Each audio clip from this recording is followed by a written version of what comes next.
Bonjour tout le monde, bienvenue sur cette nouvelle vidéo. Aujourd'hui, je vais vous parler d'un autre sujet. On va sortir un petit peu de ce qu'on faisait ces dernières semaines. Je vais vous parler du gluten parce que le gluten, c'est quand même un sujet qui revient régulièrement. On pose souvent des questions. Donc, du coup, je vais faire un petit peu le point avec vous et vous éclaircir un petit peu par rapport à ça. Alors, déjà, qu'est-ce que c'est le gluten? Le gluten, c'est une protéine que l'on va retrouver dans certaines céréales. Alors, ces céréales, c'est le seigle, l'avoine, l'orge et le blé. Surtout le blé, parce que souvent, voilà, c'est le gluten du blé en fait hein, que l'on va retrouver dans pas mal d'aliments.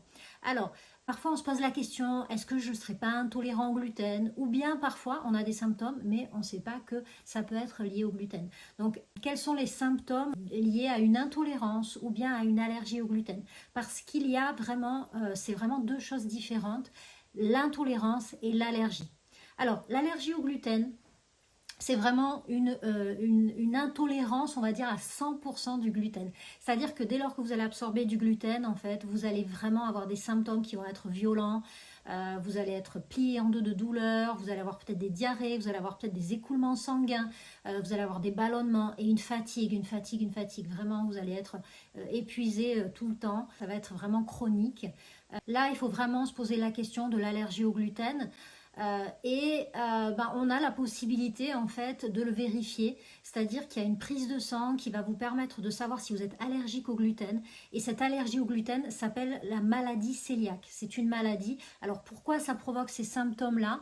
Eh bien parce qu'en fait, cette irritation, cette inflammation liée au gluten va provoquer une perméabilité de votre intestin qui va devenir beaucoup plus poreux et beaucoup plus de substances, donc du coup vont passer à travers l'intestin pour accéder à la circulation sanguine et provoquer tous ces désagréments. Voilà, donc bien sûr, si vous avez ces symptômes assez violents, mais il ne faut pas hésiter hein, à faire cette prise de sang et à exclure pendant un certain temps les aliments qui contiennent du gluten pour pouvoir vérifier que vous allez mieux. En général, c'est assez radical. Hein, voilà la différence quand on exclut les produits qui contiennent du gluten. Voilà, ça c'est pour l'allergie, donc l'allergie, la maladie cœliaque. Et il y a aussi l'intolérance. Alors, l'intolérance au gluten, elle peut être plus ou moins importante. Elle peut être, voilà, tout de suite, dès les premiers contacts, où on va sentir un inconfort. Elle peut être liée à des contacts répétés avec le gluten.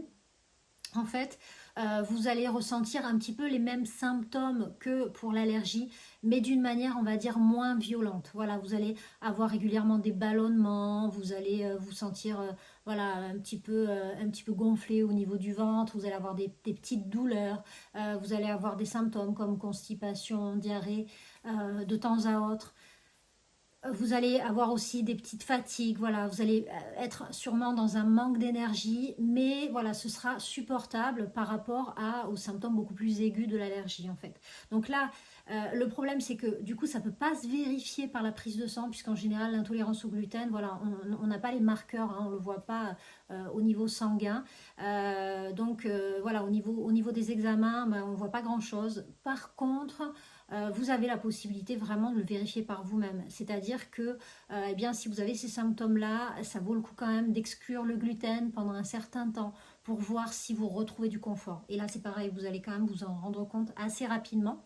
Donc, quels sont les aliments qui contiennent du gluten? Eh bien, bien sûr, ça va être tous les aliments qui contiennent ces 4 céréales dont je vous ai parlé. Donc, voilà, hein, comme j'ai dit, le seigle, l'avoine, le blé et l'orge. Donc, dans quoi on retrouve ces céréales? Ben, tout ce qui va être pain et produits de panification, c'est-à-dire les biscottes, le pain azime, le pain d'épices, les biscuits, les viennoiseries. On va retrouver bien sûr dans tout ce qui contient des farines de blé.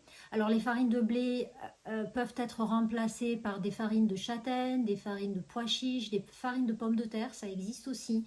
Voilà, il y a différentes farines qui peuvent aussi, la farine de maïs peut remplacer bien sûr la farine de blé. Et au niveau de tout ce qui est biscuit, de tout ce qui est biscotte, ben, vous pouvez remplacer sans problème par les galettes de riz, les galettes de maïs, voilà.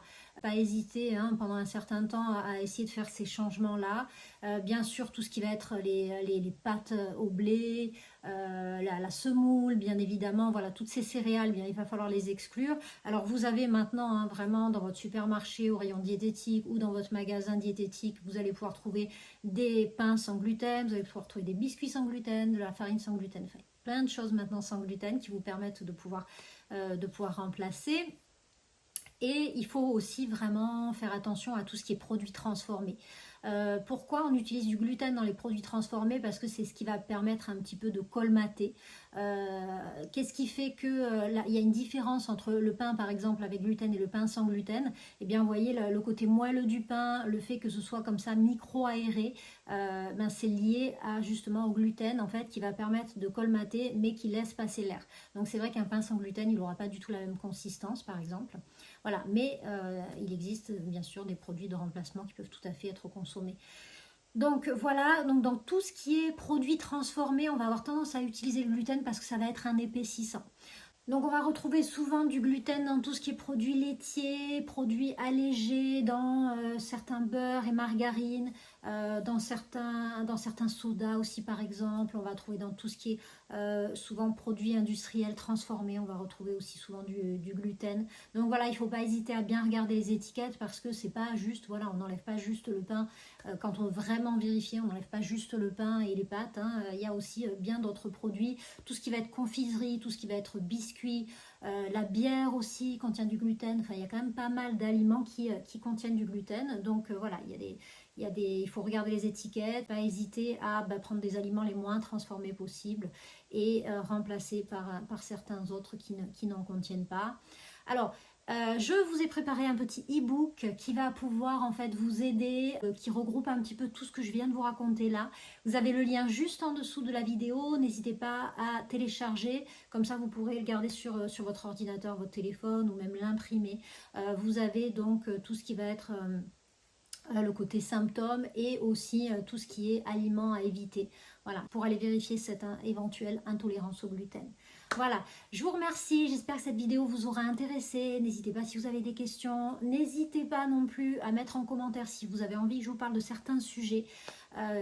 Voilà, vous pouvez mettre en commentaire ou en messagerie ou voilà, j'aurai une question par rapport à ça. Ce sera avec grand plaisir que j'y répondrai. Voilà, n'hésitez pas à vous abonner non plus, comme ça au moins vous ne louperez pas les vidéos. Et ça peut toujours être des sujets qui vont vous aider dans votre quotidien. Voilà, je vous remercie, je vous dis à très bientôt pour une prochaine vidéo. Au revoir.